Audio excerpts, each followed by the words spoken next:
का तरीका ही। नमस्कार, आज हम लोग कार्यालय पे हैं, केंद्रीय कार्यालय पे हैं। जौनपुर के साथी हैं, जौनपुर के साथी अपनी तमाम फाइलों को लेकर के आए हैं और जौनपुर के लोगों ने इसकी बड़ी पैमाने पर शुरुआत करी है। लगभग 150-200 से ज़्यादा की फाइलें आप लोग लेकर के यहाँ पे आए हुए हैं। ये पहली वहाँ से आए, जौनपुर से पहली लिस्ट किस के रूप में ये लोग लेकर के आए हैं।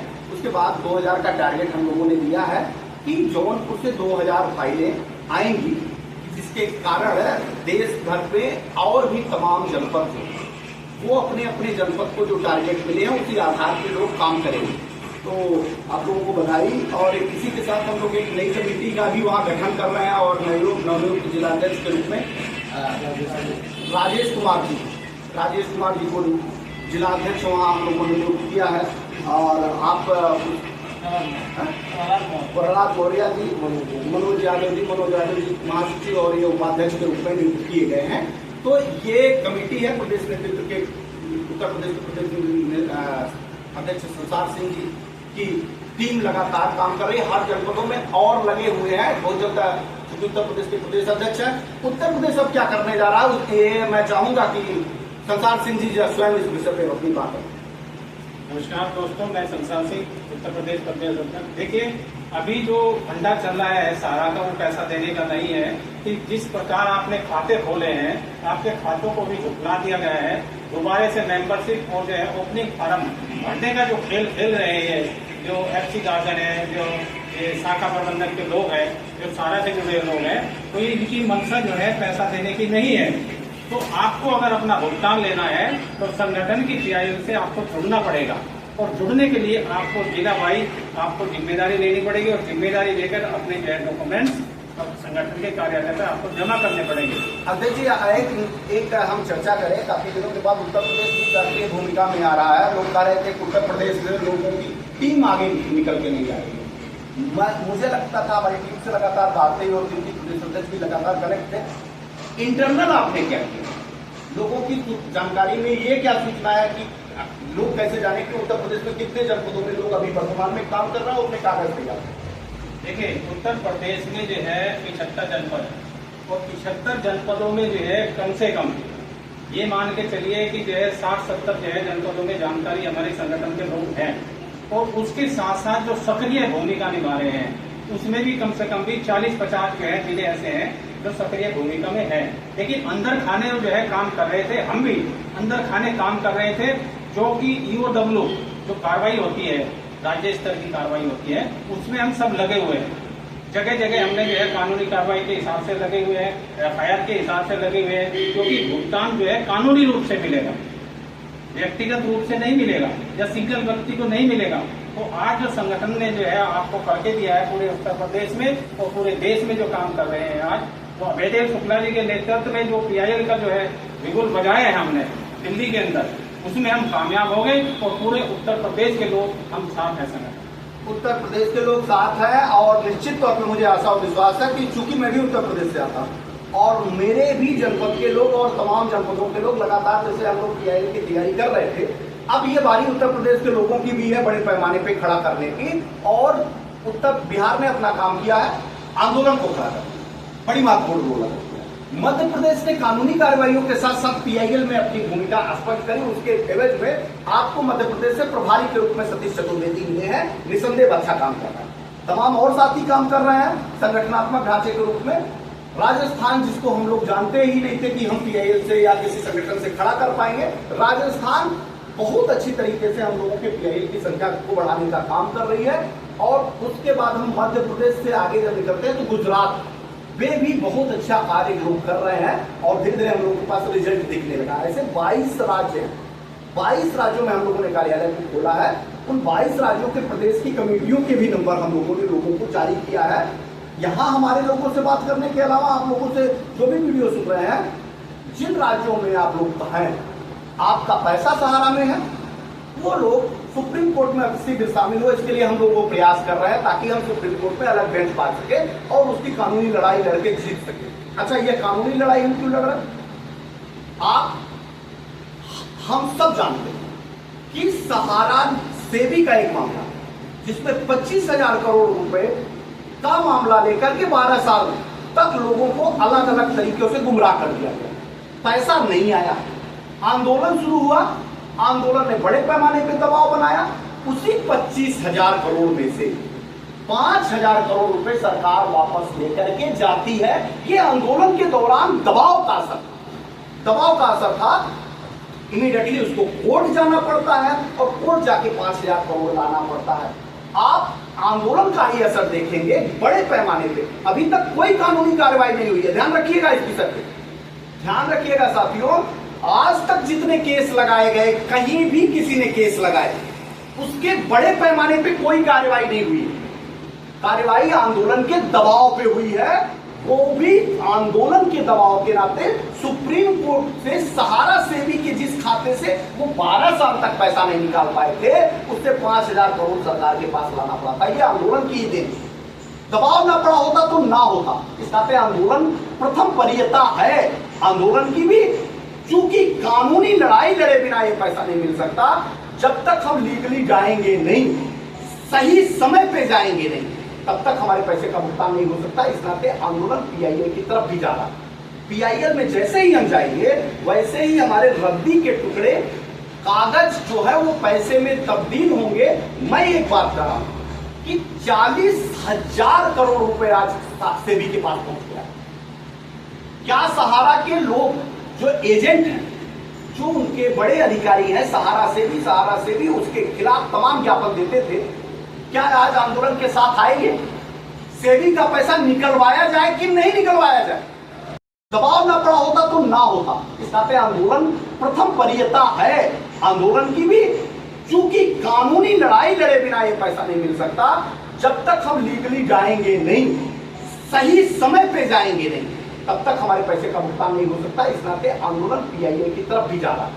पीआईएल में जैसे ही हम जाएंगे, वैसे ही हमारे रद्दी के टुकड़े कागज जो है वो पैसे में तब्दील होंगे।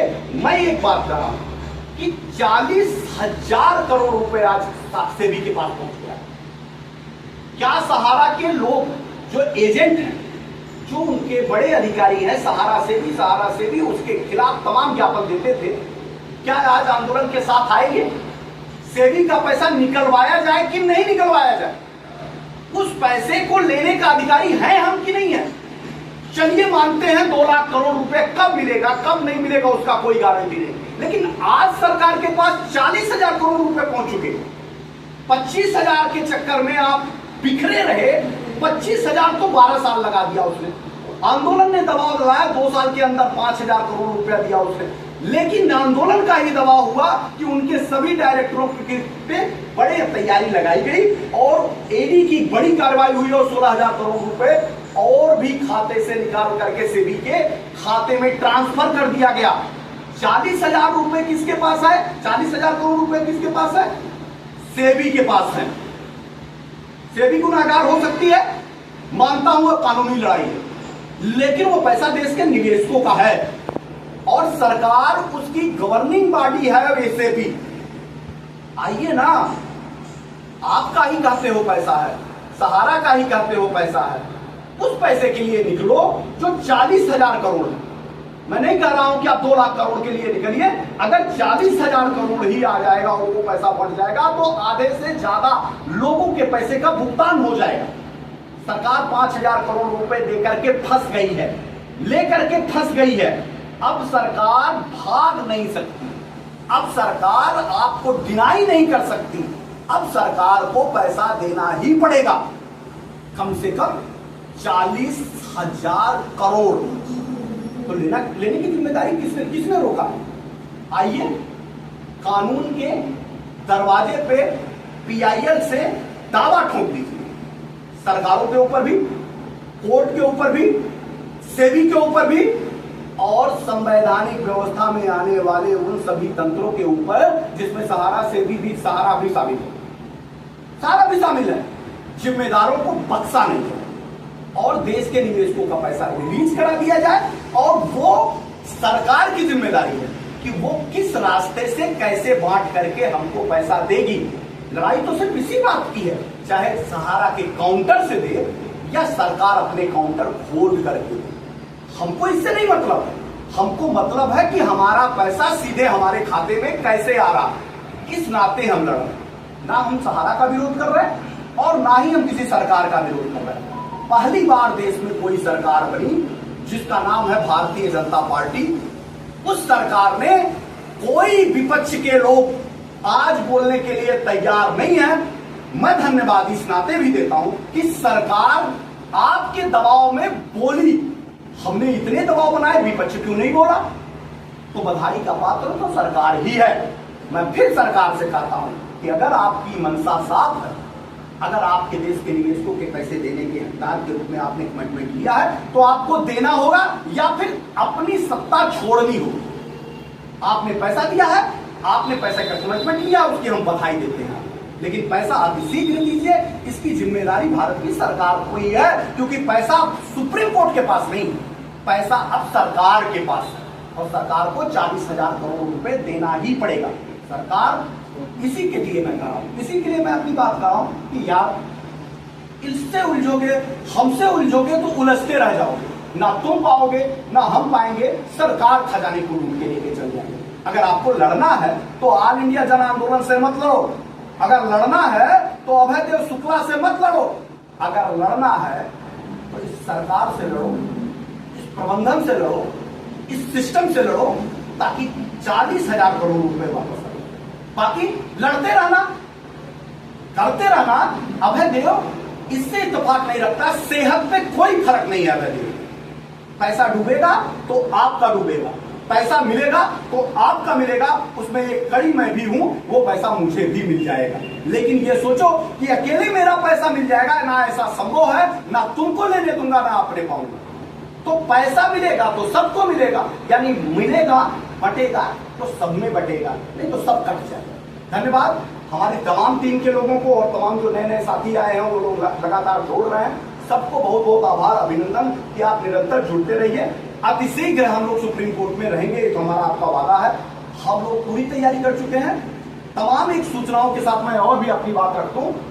आप सभी एजेंट साथियों ध्यान रखना, सहारा के सेक्टर मैनेजर, सहारा के रीजनल मैनेजर, सहारा के जोनल मैनेजर, रायल 1 रायल 2 करके तमाम सीनियर मोस्ट सुप्रीम कोर्ट में सहारा के ही विरुद्ध पैसे के भुगतान के लिए गए हुए हैं और तुमको रोक रहे हैं।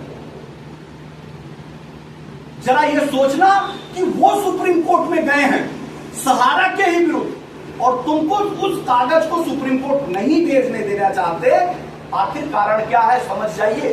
वो उस पैसे को लेने की तैयारी बना रहे हैं जो 40,000 करोड़ रुपया उसमें उनको बांट दिया जाए, उनको डिग्री दी जाए, लेकिन आपको पैसा ना मिले। इसलिए आप सचेत होइए कि आपको कौन रोक रहा है और क्यों रोक रहा है। उसके सभी कागजात 500 से ज्यादा रिट पिटीशन मैं आप लोगों के बीच ग्रुप में भेज रहा हूं। उसको खोलिए और उसमें इंटरवेनर वाले लोगों को देखिए कि वो कौन है, लिहाजा सचेत रहिए, अन्यथा आपका नुकसान होगा। धन्यवाद।